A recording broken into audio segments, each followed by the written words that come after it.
जो cantilever beam का analysis देखते हैं इस वीडियो में।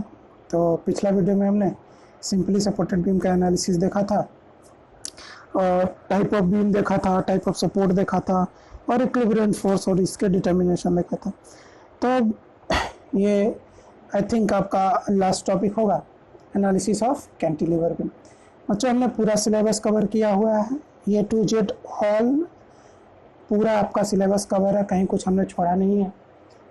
एक ही दिन में मैंने सारे वीडियोस बनाए हैं बच्चों, जो भी 8-9 वीडियोस बने हैं आपके एक ही दिन में बने हैं।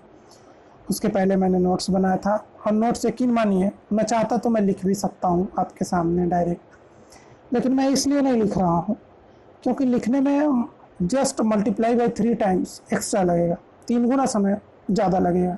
इसीलिए मैंने पहले से आपके सिलेबस के अकॉर्डिंग नोट्स प्रिपेयर कर लिया है, उसको मैं अच्छे से आपको एक्सप्लेन कर दे रहा हूँ, समझा दे रहा हूँ, हिंदी इंग्लिश में डेफिनेशन बोल दे रहा हूँ, सारी चीज़ें मैं 1 to 1 step by step analyse कर दे रहा हूँ, आपको विजुलाइज कर दे रहा हूँ। इससे बेहतर मेरे ख्याल से नहीं हो सकता है बट इस समय में नहीं हो सकता।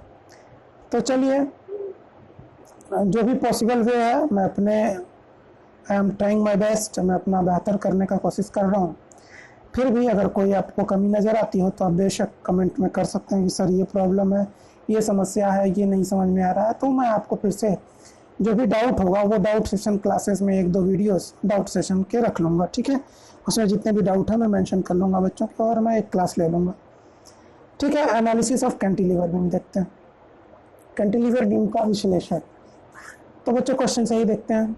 Find the reaction of the given beam, दिए गए धर्म पर प्रतिक्रियाएं ज्ञात कीजिए, ठीक है बच्चों। तो कैंटिलीवर बीम है, एक सिरा फिक्स होगा, दूसरा फ्री है और इस फ्री सिरे पे 5 किलो न्यूटन बल, 5 किलो न्यूटन का बल वर्टिकली डाउनवर्ड मतलब 5 kilo Newton force, point load या कंसंट्रेटेड लोड बिंदु भार या संकेंद्रित भार लग रहा है। स्पैन की जो लेंथ है 8 मीटर है, मतलब बीम का लेंथ जो कितना है 8 मीटर है बच्चों। तो चलिए सॉल्व करते हैं, देखते हैं, सॉरी, ठीक आई।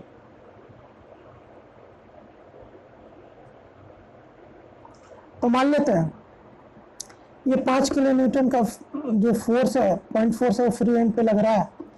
तो कहीं ना कहीं ये 5 किलो न्यूटन का बल इस फिक्स पॉइंट के अबाउट एक मोमेंट क्रिएट कर रहा है क्लॉकवाइज में। देखिए आप, कहीं ना कहीं मोमेंट क्रिएट कर रहा है।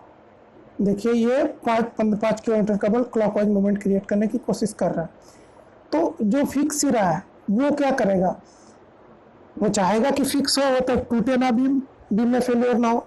तो एक एंटी क्लॉकवाइज डायरेक्शन में रेसिस्टिंग मोमेंट ए पर लगा देगा। ये पॉइंट हमारा क्या है, ए है, मान लीजिए ये पॉइंट ए है, ये मान लीजिए बी।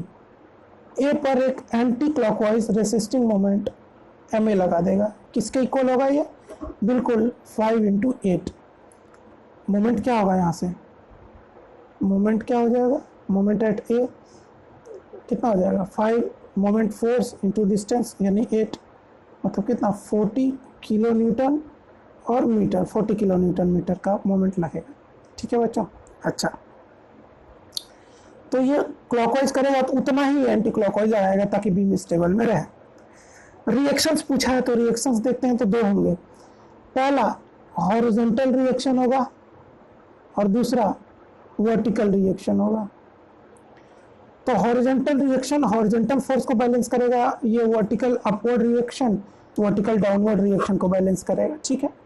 क्योंकि हॉरिजॉन्टल में कोई बल नहीं है, कोई फोर्स नहीं है, there is no force in the horizontal, क्षैतिज दिशा में कोई बल नहीं है बच्चों, इसीलिए RAX 0 होगा। और वैसे भी इक्विलिब्रियम कंडीशन में साम्य अवस्था में क्या होगा, summation of the horizontal forces is equal to 0 और समेशन ऑफ वर्टिकल फोर्सेस 0, ठीक। तो समेशन ऑफ हॉरिजॉन्टल फोर्सेस देखें तो हॉरिजॉन्टल में कोई फोर्स नहीं है बच्चों, इसीलिए RAX भी क्या होगा 0 के इक्वल। RAX होगा लेकिन 0 के इक्वल होगा, क्यों, क्योंकि हॉरिजॉन्टल में कोई फोर्स है ही नहीं, तो कोई रिएक्शन है ही नहीं, there is no action because there is no force, तो RAX भी 0 होगा, ठीक। यहाँ तक बातें समझ में आ रही हैं। चलिए, taking moment about Y direction, Y direction में अगर taking summation of forces in Y direction क्या हो जाएगा, ये 5 किलो न्यूटन किसके इक्वल होगा, कहाँ रिएक्शन लगेगा, जहाँ सपोर्ट्स होगा, सपोर्ट्स कहाँ है, यहाँ तो आर एक्स क्या है, reaction at A in X direction, reaction at A in Y direction. तो ये 5 किलो न्यूटन का जो फोर्स लग रहा है डाउनवर्ड, वो किसके इक्वल होगा, इसके इक्वल होगा। मतलब जो 5 किलो न्यूटन डाउनवर्ड है माइनस जो अपवर्ड है, देखिए जो डाउनवर्ड अगर आप प्लस ले रहे हैं तो जो upward right side downward plus ले रहा है तो अपवर्ड माइनस लीजिए, तो माइनस आर ए वाई, या simply 5 is equal to R A Y. ठीक, तो जो हमारा रिएक्शंस है इन वर्टिकल डायरेक्शन वो क्या हो जाएगा, 5 किलो न्यूटन। ठीक, तो मोमेंट जैसा कि हम पहले बता दीजिए, मोमेंट क्या होगा, now to find the moment, आगुड़ ज्ञात करने के लिए क्या होगा, moment at A is equal to force into distance.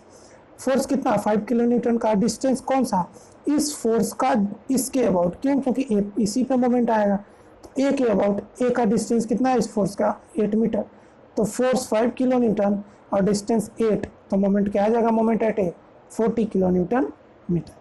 ठीक है बच्चों, तो ये आपका कैंटिलीवर बीम है सिंपल। अगर आप क्वेश्चन करना चाहें तो सिंपली सपोर्टेड कैंटिलीवर बीम का आप रिएक्शंस निकालिएगा 2-3 क्वेश्चन का, और भी बहुत सारे क्वेश्चन हैं इस चैप्टर में। फिर भी मैंने जितने थियरीज कवर की हैं उसके मैंने क्वेश्चन जरूर कराए हैं आप लोगों के, बट आप अपनी प्रैक्टिस के लिए क्वेश्चन कर सकते हैं। बच्चों ज़्यादातर थियरी आती है नो डाउट, लेकिन आप क्वेश्चन करिए।